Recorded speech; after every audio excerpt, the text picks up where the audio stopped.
Hello students, এতিয়া আমি কৰিম exercise 5.1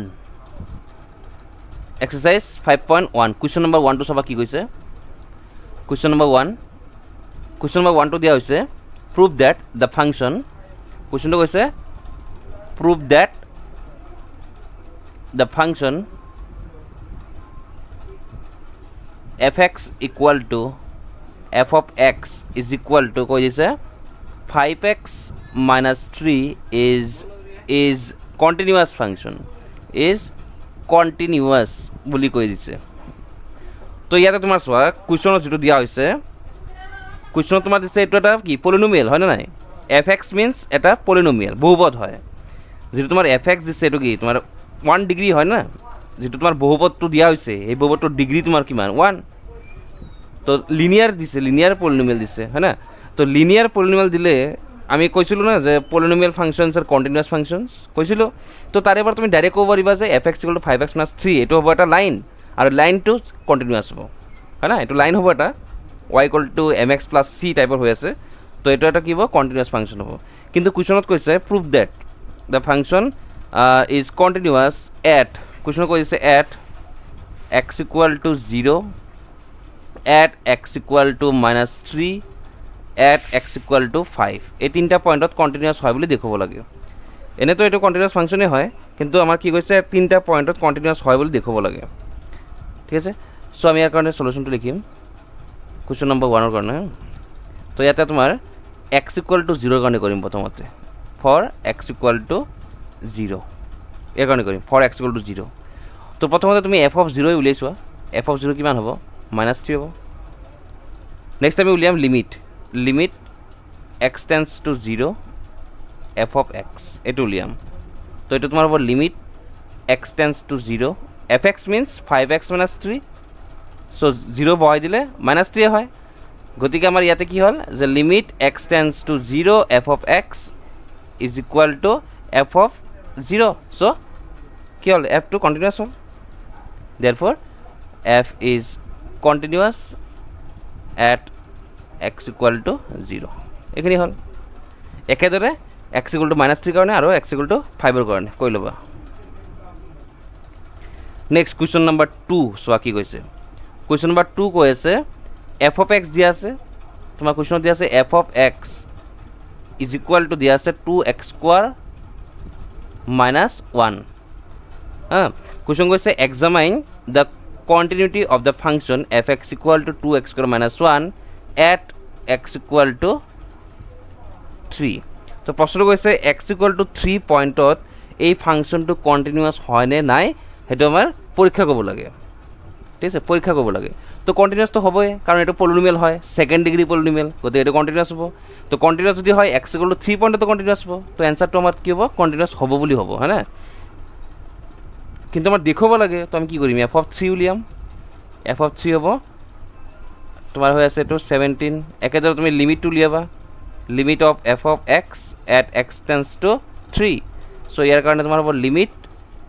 x tends to 3 fx means 2x² - 1 বহাই দিলে হৈ আছে 17 হৈ আছে so আমি ক'ব পাৰো limit x tends to 1 f of x is equal to f of 3 therefore f is continuous at x = 3 প্রমাণ হৈ গল ও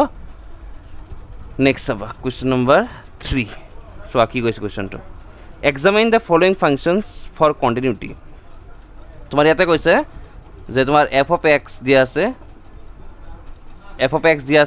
x - 5 x - 5 ইয়াতে কৈছে তো এটো কন্টিনিউয়াস হয় না নাই হেতু চেক কৰিব লাগে কন্টিনিউয়াস হয় না নহয় হেতু চেক কৰিব লাগে এটো তোমাৰ তো ইয়াৰ কাৰণে কি কৰিবা ইয়াৰ কাৰণে কৰিব লাগিব কি x - 5 আছে ঠিক আছে fx = x - 5 দিয়া হৈছে সো ইয়াৰ কাৰণে তোমাৰ কন্টিনিউটি চেক কৰিব লাগে হ'ব না তো লিনিয়াৰ হয় পলিনোমিয়াল হৈ আছে না তো পলিনোমিয়াল বিলাক তো কন্টিনিউয়াস হয় তো সেই হিচাপত তুমি ক'ব পাৰিবা যে এটা কন্টিনিউয়াস ফাংশন হয় ঠিক আছে এটা কন্টিনিউয়াস ফাংশন হ'ব তুমি কি কৰিবা যে ধৰি লোৱা যে এটা পইণ্ট যে late C be any point in it's domain, ঠিক আছে, ডোমেইন অফ ডেফিনেশ্যন, ঠিক আছে। অসমত লিখি লোৱা যে ধৰা হ'ল চি হ'ল ইয়াৰ আদিক্ষেত্ৰ থকা এটা যিকোনো বিন্দু হ'ল। তো এফ অফ চি কি হ'ব? এফ অফ চি হ'ব চি মাইনাছ 5, আৰু তোমাক যদি কওঁ যে limit of F x at x tends two C, এইটো যদি উলিয়াই লওঁ এফ অফ এক্সৰ ভেলু হৈ আছে এক্স মাইনাছ 5 আৰু এক্স টেন্স টু হৈ আছে চি, চ' চি মাইনাছ 5 হৈ আছে, ইকুৱেল হৈ আছে। চ' আমি ক'ব পাৰোঁ যে limit of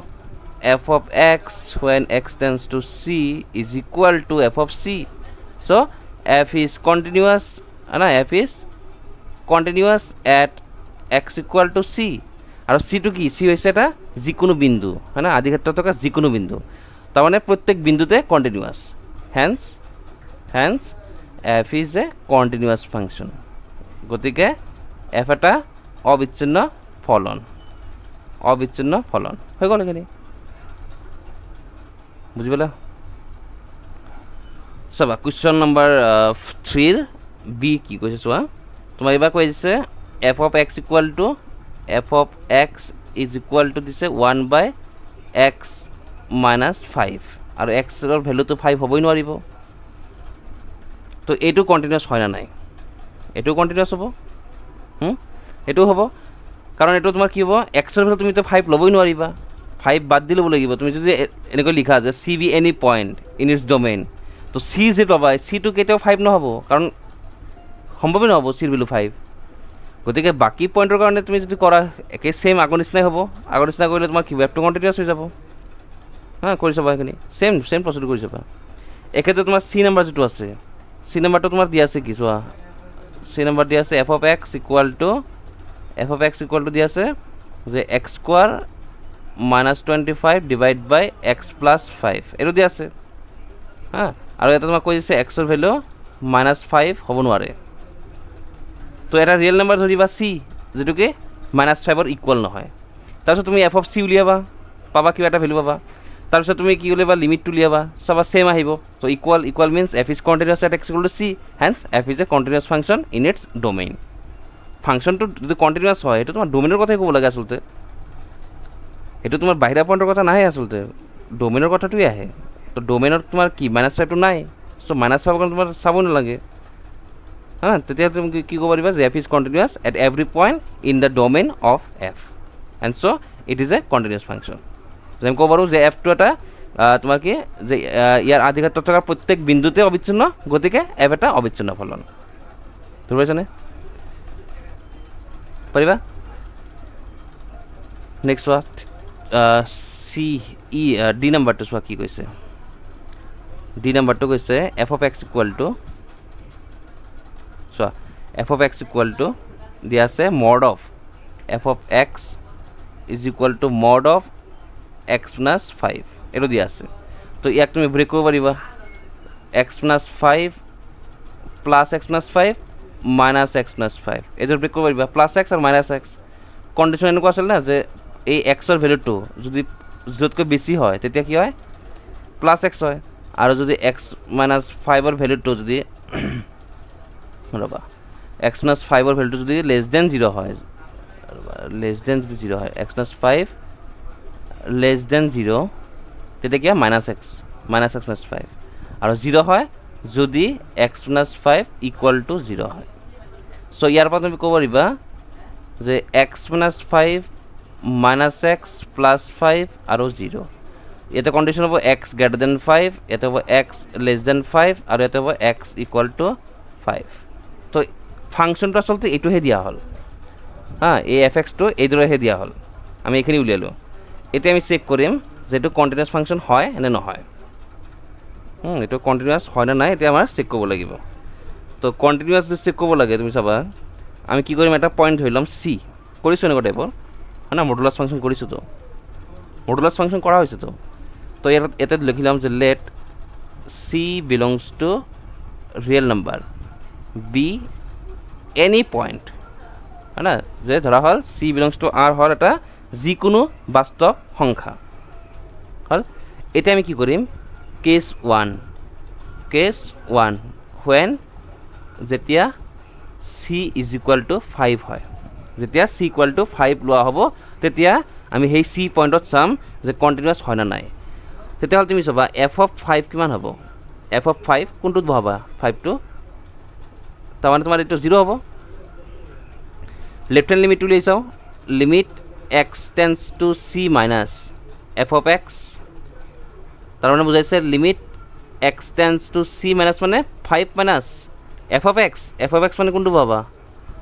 x tends to 5 মাইনাছৰ meaning বুজাই x ৰ ভেলু লেছ দেন 5 তো লেছ দেন 5 ৰ কাৰণে আছে -x + 5 বহাই দিবা -x + 5 তো -5 + 5 0 হৈ গ'ল একেদৰে তুমি উলিয়াবা লিমিট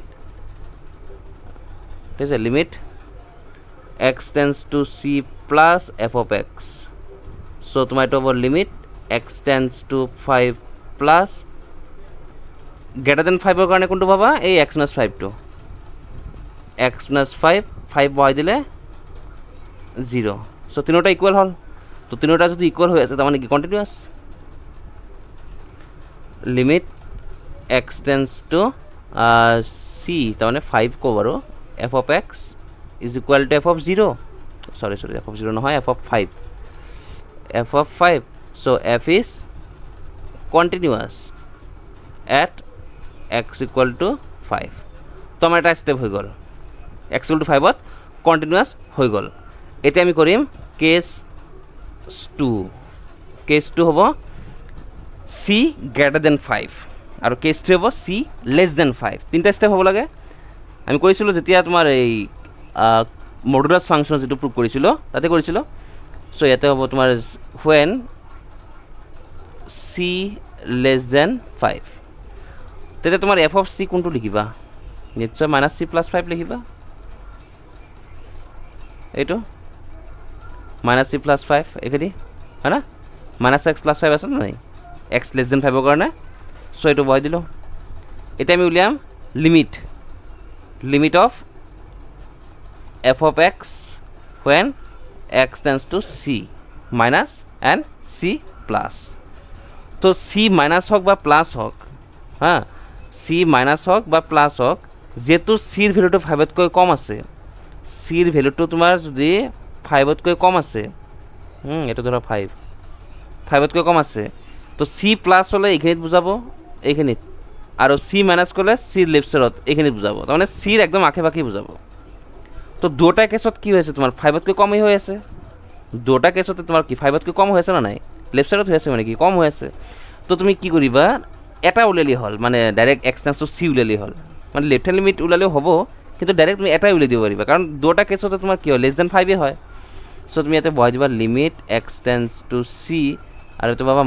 -x + 5 কিয় -x + 5 কাৰণ x ৰ যেটো ভ্যালু হয় হেতু কি 5 তকৈ কম হৈ আছে হয় নাই লেফট সাইড মানে কি কম হৈ আছে তো তুমি যদি c বহাই দিয়া -c + 5 সো আমাৰ কি হল যে limit of f of x আৰু এটা তোমাৰ হৈ আছে x tends to c is equal to f of c so এখানে তোমাৰ continuous hall therefore f is continuous for c less than 5 হল একেদৰে case 3 was for c greater than 5 তো same হ'ব লিখিবা কৰি চাবা লাষ্টত লিখি দিবা hence f is continuous for c greater than 5 তো তোমার greater than 5 তো continuous less than 5 তো continuous c equal to 5 তো continuous that means f is a continuous function অর্থাৎ f এটা f2 এটা অবিচ্ছিন্ন ফলন হবনে পাইবা লিখব পাৰিবা না কেস 3 কেস লিখব লাগিব কিন্তু লিখি লবা তোমালোকে কেস 3 এটা তোমালোকে লিখিবা এইখিনি লিখলে হল এইখিনি লিখলে হল কেৱল ইয়াতে তোমাৰ হ'ব x - 5 হ'ব তাহলে c - 5 পাবা বাকি কি নেক্সট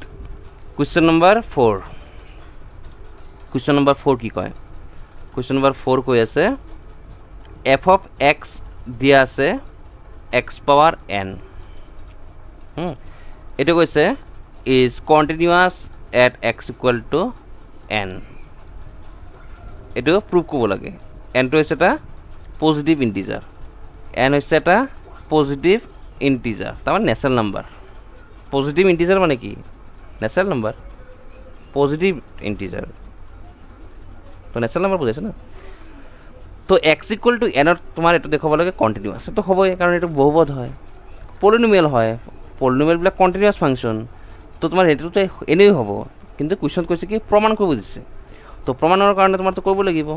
তো আমি ইয়াৰ কাৰণে কি কৰিম যে লেট আমি কি কৰিম যে চি এটা এলিমেণ্ট ধৰিম যিটো কি এটা ৰিয়েল নাম্বাৰ যিকোনো ৰিয়েল নাম্বাৰ তেতিয়াহ'লে এফ অফ চি ক'ব পাৰিবা ৰ'বা এক্স ইকুৱেল টু এনত কৈছে না এক্স ইকুৱেল টু এনৰ কাৰণে কৈছে মই চিটো ধৰিব নোৱাৰোঁ চিটো ধৰিব নোৱাৰিম কাৰণ আমাৰ এনৰ কাৰণে কৈ দিছে এন হৈছে এটা নেচাৰেল নাম্বাৰ হা তো এফ অফ এন কি লিখিবা নিশ্চয় তুমি লিখিবা এন পাৱাৰ এন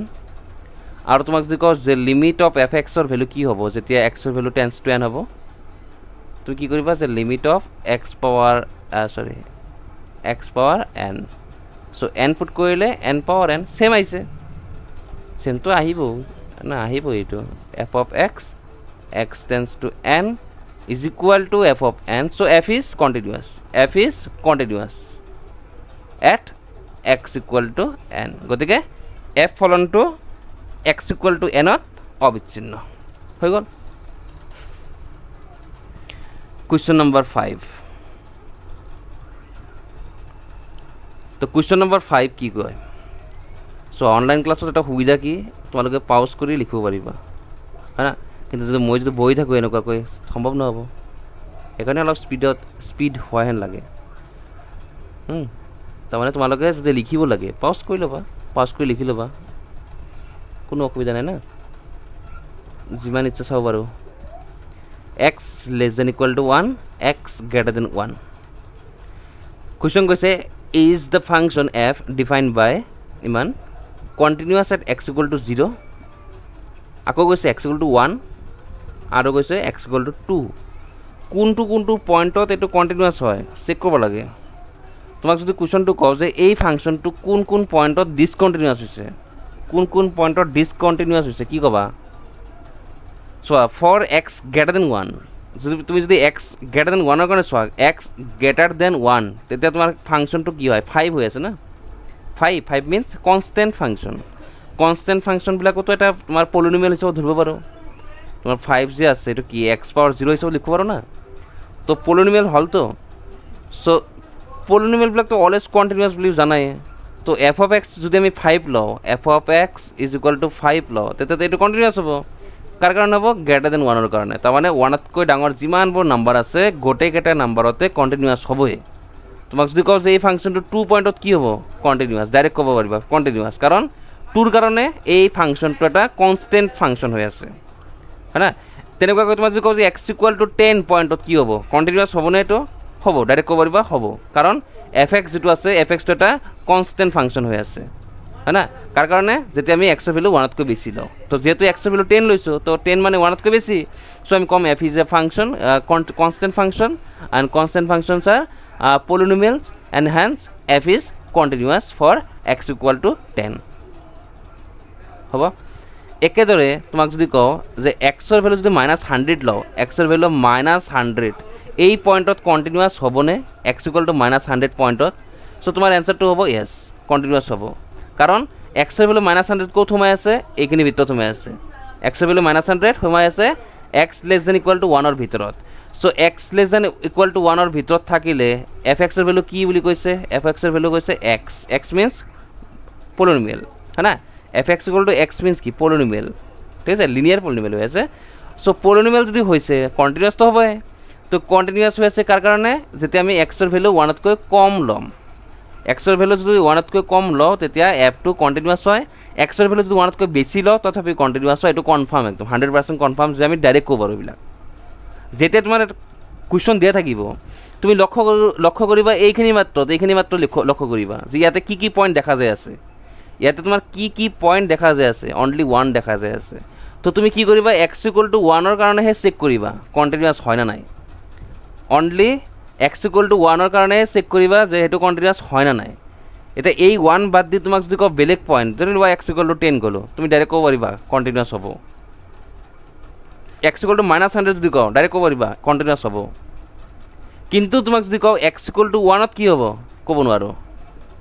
কাৰণ ইয়াৰ ভিতৰত সোমাই আছে। ঠিক আছে, তো ইয়াৰ ভিতৰত যদি সোমাই থাকে তুমি ডাইৰেক্ট ক'ব নোৱাৰিবা যে এইটো কি কণ্টিনিউৱাছ হ'ব নে নাই ক'ব নোৱাৰিবা।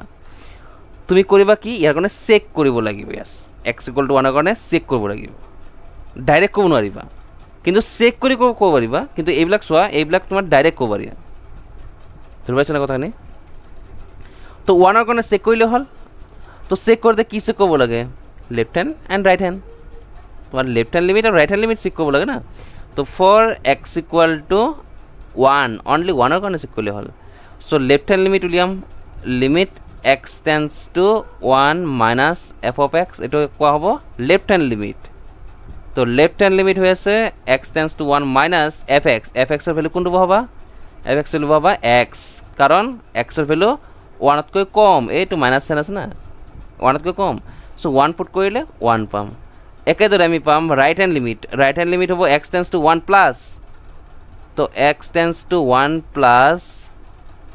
মানে গ্ৰেটাৰ দেন 1, গ্ৰেটাৰ দেন 1 কাৰণে কি আছে 5 আছে, তো 5 থাকিলে 5 হ'ব, নট ইকুৱেল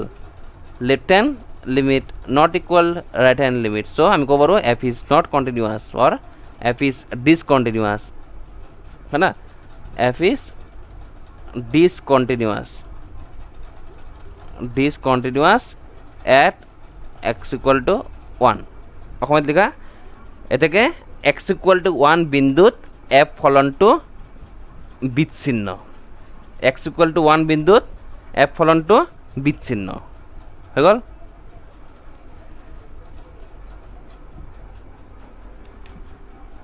এতিয়া তোমাক কুৱেশ্যনত কৈ দিছে এক্স ইকুৱেল টু 0 বিন্দুত কি হয়, এক্স ইকুৱেল টু 0 এই পইণ্টত কি হ'ব, কণ্টিনিউৱাছ হয় নে নাই চেক কৰিব লাগে। কণ্টিনিউৱাছটো হ'বই, হয় নে নাই, মাত্ৰ ক'লোঁ তোমালোকক এক্স ইকুৱেল টু যদি 0 দিছে এইটো কণ্টিনিউৱাছ হ'ব, তথাপি কৰি দেখুৱাব দিছে। তো আমি কি কৰিম, এফ অফ 0 উলিয়াম, এফ অফ 0 যে উলিয়াবা, 0টো ক'ত সোমাই আছে চোৱা, 0টো সোমাই আছে এইখিনি ভিতৰত ওপৰতটোত, x less than equal to 1ৰ ভিতৰত সোমাই আছে। তো এফ অফ 0 0ই হ'ব। আৰু তুমি যদি লিমিট উলিওৱা F of x at x tends two 0, তেতিয়া তুমি পঢ়িবা লিমিট এক্স টেন্স টু 0, চ' 0ই হয়। ইয়াতে তোমাৰ লেফ্ট হেণ্ড ৰাইট হেণ্ড নালাগে, উলিয়াবলৈ অসুবিধা নাই, তুমি উলিয়াব পাৰিবা, কিন্তু নালাগে আচলতে। হা, তোমাৰ left hand limit right hand limit দুটা একেই হ'ব, কাৰণ তুমি চাবা এক্স ইকুৱেল টু 0ৰ কাৰণে কৰি আছোঁ, এইটো হ'ল এক্স ইকুৱেল টু 0 পইণ্ট। এতিয়া এক্স ইকুৱেল টু 0 পইণ্ট, ঠিক আছে। এতিয়া তুমি চাবা ইয়াতে আছে 1, হা, তো লেফ্ট হেণ্ড লিমিট হ'ব